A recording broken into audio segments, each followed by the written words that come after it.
Cigarette should.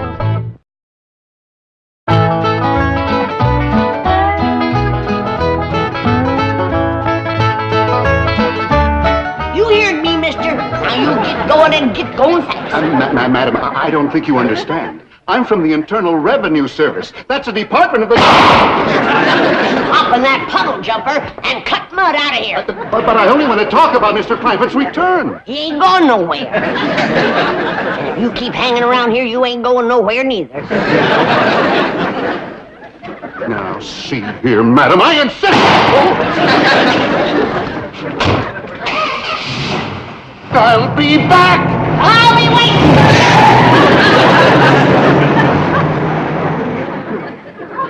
What's all the ruckus, Granny? Who was that? That blame revenuer. Sure? Came right out and admitted it himself. Well, we don't want no trouble with the law. Besides, you said you were going to stop running your still. I ain't been. But I don't want no revenuers snooping around. They're the lowest form of varmints. Even he was ashamed of being one. What? Called it the Infernal Revenue Service. Internal Revenue Service? That's right. Well, sit down, sit down. Thank you. Well, now, it's a pleasure to have you visit my struggling little bank. Cigarette? You?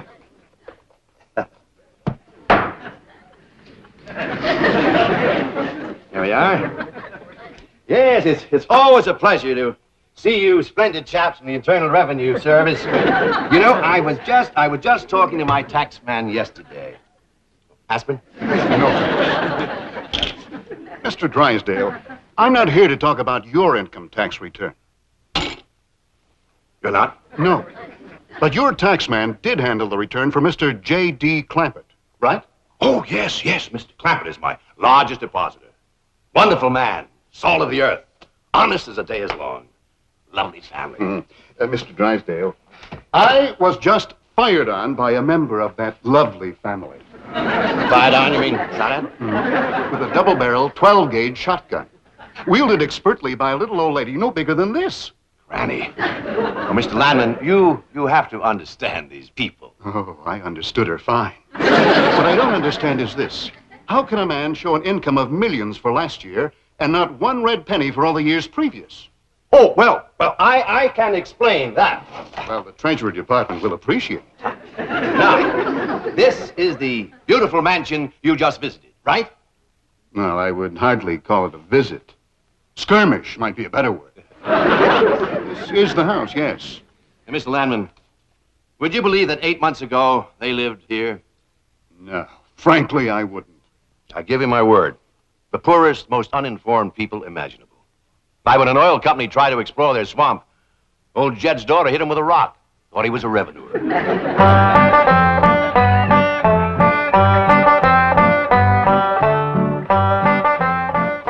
What you got there?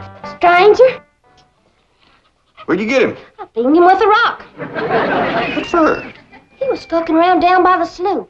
Figured he might be a revenuer. He ain't no revenuer.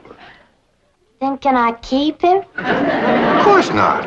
Well, I caught him. Don't matter. Well, he won't be no trouble. I could keep him out in the smokehouse. Ellie Mae, you can't keep people like they were dogs and cats. Who's that? Some feller Ellie found nosing around. Beamed him with a rock so it'd be easier to tote. They're fellas from the Petroleum Company. What's a petroleum? I don't know. He asked me if he could do some wildcatting down by the slough. I said, help yourself. We're glad to get rid of the critters. What he said? Just kind of laughed. The laugh's on him. There ain't no wildcats down there at that slough. Heck no, it's too full of oil. Are you trying to tell me they didn't know oil was valuable? Even when the oil company geologists told them, they didn't understand. Mr. Clampett, that swamp of yours is full of oil. I could have told you that. Well, my company would like to pump it out. Yeah, I like that too, but I just can't afford to have it done. No, you don't understand. You see, you wouldn't have to pay for it. Oh, I don't take favors from strangers. No, Mr. Clampett, you see, you're a very rich man. Stranger, if money was skunk oil, a hound dog couldn't smell me. It's your swamp. My company will buy that land. Why, they'll raise so many derricks down there that... Son, I gotta be honest with you, you couldn't raise turnips down there. He's right. That ground looks black and rich, but it's so greasy you can just squeeze the oil out of it. But that's what my company wants. Maybe you better sit down for a spell. Why, even after Mr. Clapp had sold his swamp, he didn't know how much money he'd gotten until his cousin Pearl heard the news and came rushing over. Stop this thing! Stop it! Hold on to him! Heaven protect us!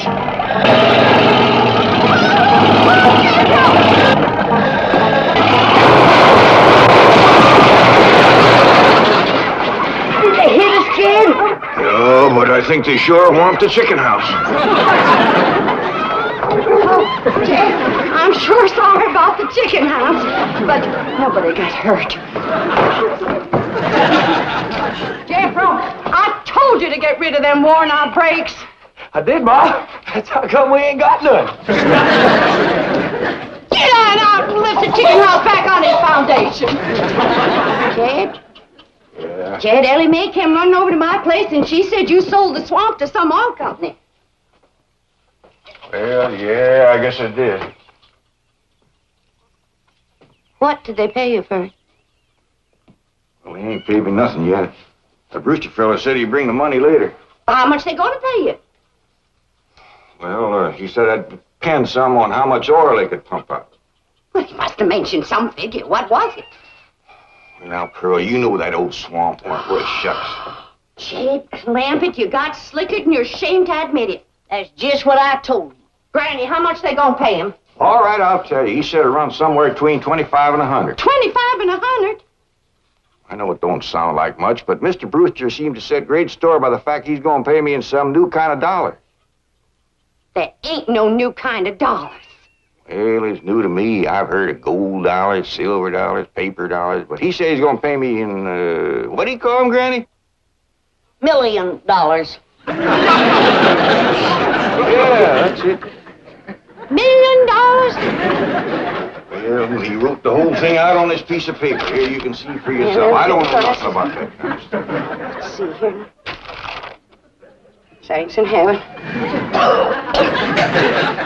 Granny, give me the jug. It's empty, but I'll fetch some. I'll go, Granny.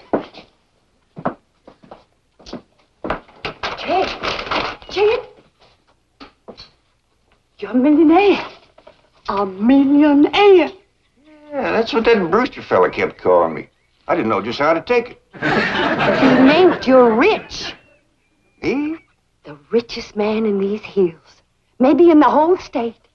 Oh, Jed, you can have anything you want. Do anything you want. Go any place you want. Yeah, that's another thing he kept saying. He said he reckoned I'd be moving away from here soon. What do you think, Pearl? You think I ought to move? Jed, how can you even ask?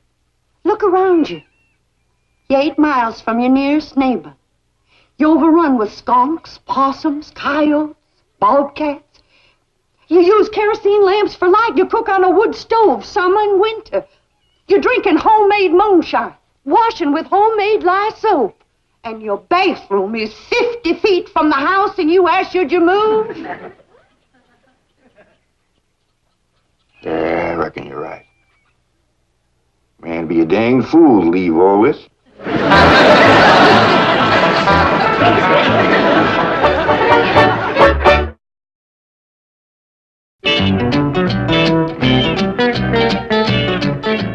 You know, Mr. Drysdale, in the Internal Revenue Service, we hear some pretty wild stories. But this corn pone to caviar saga of Jed Clampett tops everything. Well, if you think it's been unbelievable so far, wait till you hear the rest of it. What I can't understand is how a man so insulated from the rest of the world ever heard about Beverly Hills, California. I can explain that in 2 words. Cousin Pearl. She's the one who had her sights set on California. Oh, there you are, Jed. You misunderstood me. I meant you should move away. And you know where I'd go if I was you? Where? California. California?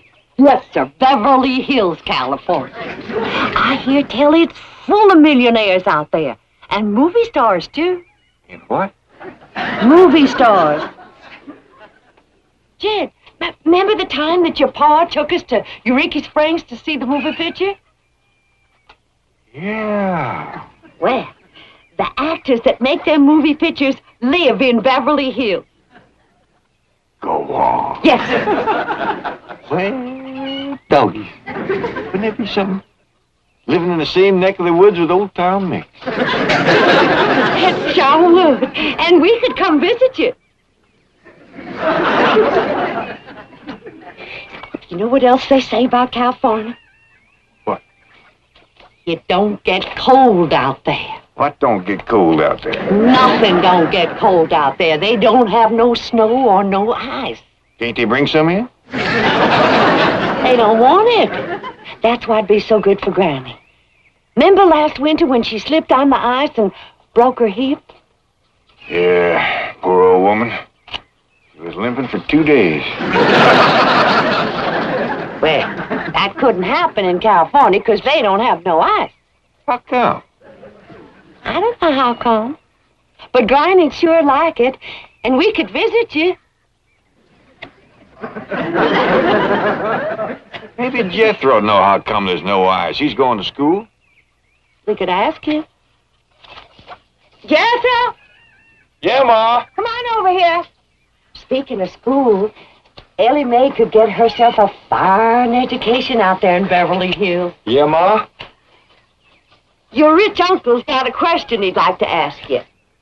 What rich uncle, Ma? Your rich Uncle Jade. Jethro? How come there's no ice in California? Don't look at me. I didn't take it. Well, I didn't, Ma. Oh, get out of here. Well, you always get out of me.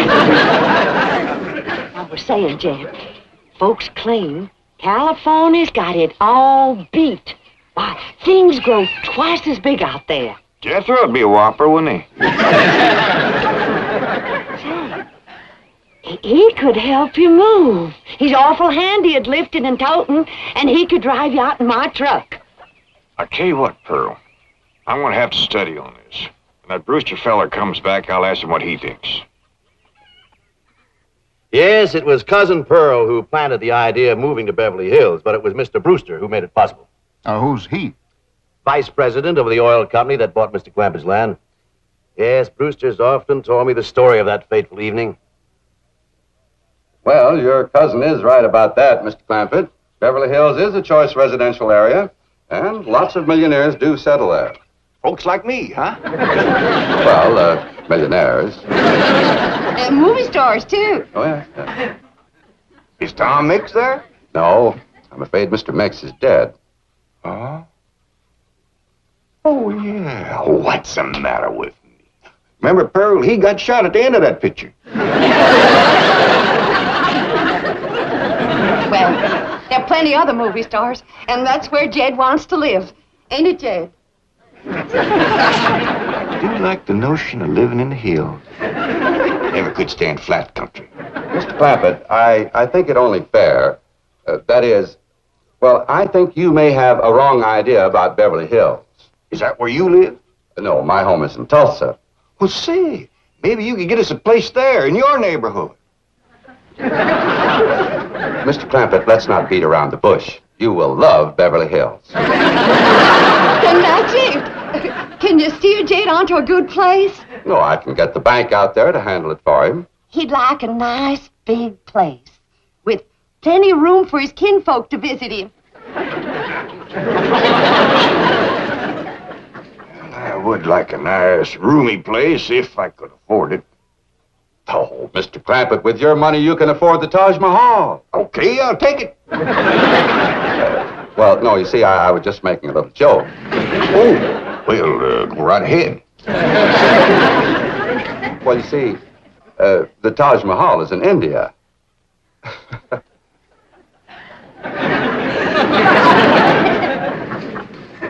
Mr. Brewster, you're a nice fella, but I've heard better jokes. Is the foreigner staying for supper? I'm ashamed to say I ain't asked him. How about it? Oh, I don't think so. Oh, no trouble. What you cooking tonight, Granny? Mustard greens and possum innards.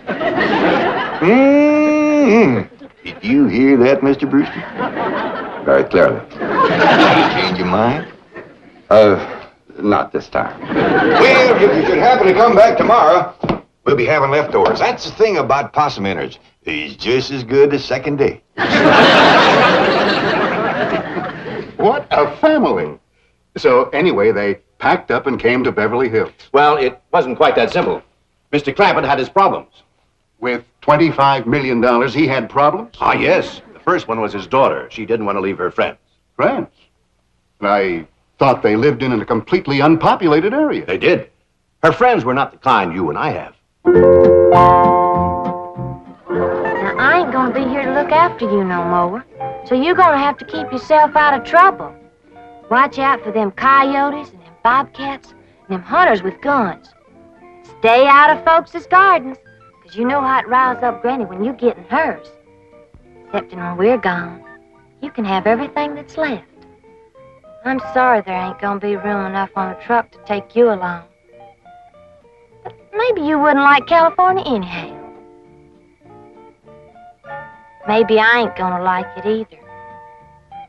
If I don't, then I'm a-comin' hightailing it right back here, and me and you'll set up housekeeping all by ourselves. Ellie? Ellie Mae? Yeah, Paul, over here. You feeling all right, Ellie? You didn't eat your supper. Sure, Paul. I just wasn't hungry. Cold? You're shaking like a sumac leaf. Oh, Paul, I ain't cold. I'm scared. Scared? Why? There ain't nothing in this woods can hurt you, even in the dark. It ain't the woods or the dark. It's going so far away. I don't know what it's gonna be like out there in Beverly Hills. Why, it's gonna be just like here. Except we'll have things a lot nicer. Will I go to school and wear fancy dresses like city girls and put powder on my face and get my hair all fixed up in one of them there beauty parlors? Why, sure you will. Then I ain't going. I want you to meet the Clampetts under different circumstances. You'll find them to be really charming people. Including Granny? Oh, yes. This time you'll get a completely different reception. I promise you.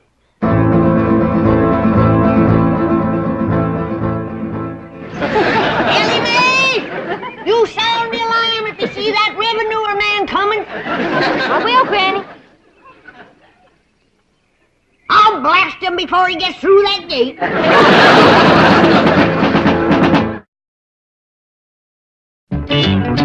Of course, even after Mr. Clampett convinced his daughter to leave her animal friends, he still had Granny to contend with.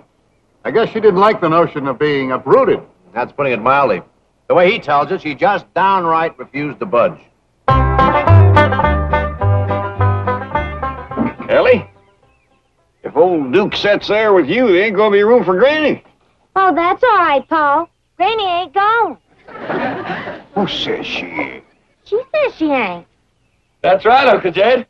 She's just sitting on the back porch in her rocker, and she says that's as close to California as you're gonna get her. We'll see about that. Dang if I ain't got me the muliest women. First it's Ellie, now it's Granny. We ain't never gonna get there. Now, what's all this nonsense about you ain't going to California? Ain't no nonsense to it. If the good Lord had wanted me in California, he'd have put me in California. Maybe he's just getting around to it. Book says he moves in mysterious ways. Well, if he moves me, I'll go. But you and Big Jethro ain't a budging me. Granny, this here Beverly Hills sounds like the kind of place you'd like. That butcher fella says they got smogs out there.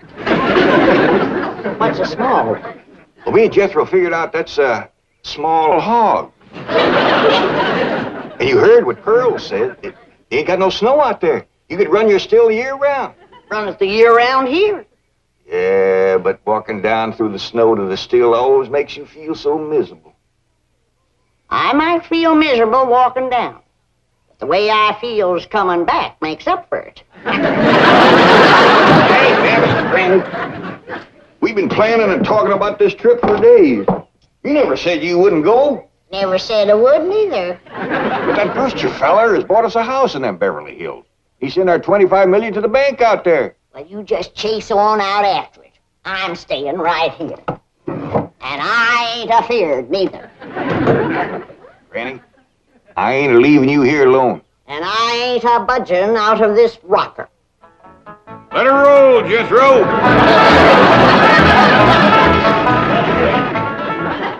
Only a man of Jed Clampett's strength and authority could have handled Granny. He'll be there when we get to the Clampett place, won't he? Oh, sure, you have nothing to worry about. There's the entrance up ahead. Yes, I know. There's a car stopping at the gate, Granny. They closed the gate since I left. I'll get it. You know, this reminds me of an experience I had when the Clampetts first moved in. I was leaving and found the gates closed.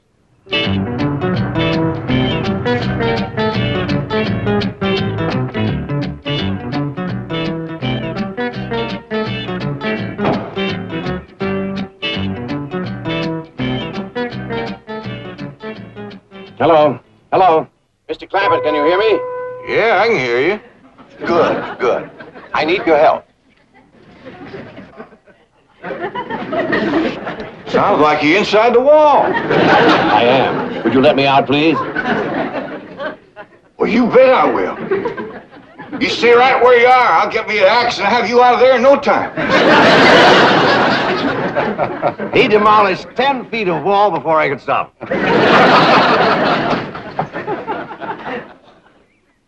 Granny, Mr. Drysdale's opening the gate.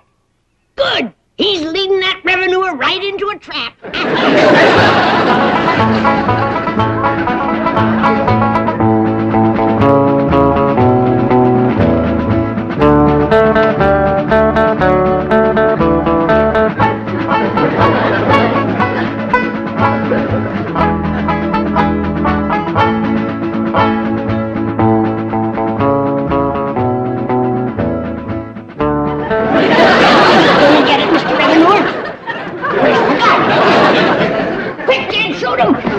We ain't gonna shoot nobody. He ain't nobody. Revenuers and buzzards don't count. You go on inside and cook up some victuals. Since when is a revenuer company? Mr. Clampett, I'd like you to meet Mr. Lamb. Pleased to meet you, Mr. Clampett. Howdy do, Mr. Landman. Since you're a friend of Mr. Drysdale's here, I reckon you're welcome. But as you can see, we don't cut the revenuers. I'm not a revenuer, Mr. Clampett. I guess back in the hills where you come from, I'd be a tax collector. Back in the hills where I come from, you'd be a lot younger. Oh? Was the climate that healthy? Oh, just you wouldn't have lived to get this old. Ed, is the revenuer staying to supper? He ain't no revenuer. Well, is the foreigner staying to supper? How about it, Mr. Landman? You too, Mr. Drysdale. You're not by any chance cooking mustard greens and possum innards, are you? Not tonight. Oh, we had them last night. I'll stay. Me too. Tonight we is having leftovers. That's the thing about possum innards. It's just as good the second day.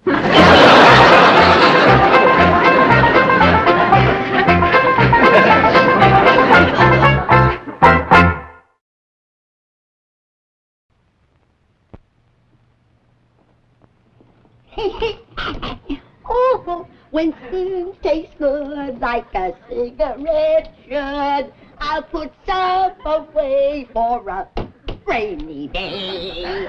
Ready? Ready, where are you? Penny, my Winston's has disappeared again. You don't say. Just can't figure it out. I got a brand new carton, smoked one pack, and all the rest of them is gone. Who could have took them? You don't suspect Ellie or Jethro, do you? No, I don't. Well, what about you? I don't suspect them either. Just to make sure, I'll go ask them. Ready? I want my Winston's. Well, praise be. Ask and ye shall receive. I was saving them for a rainy day.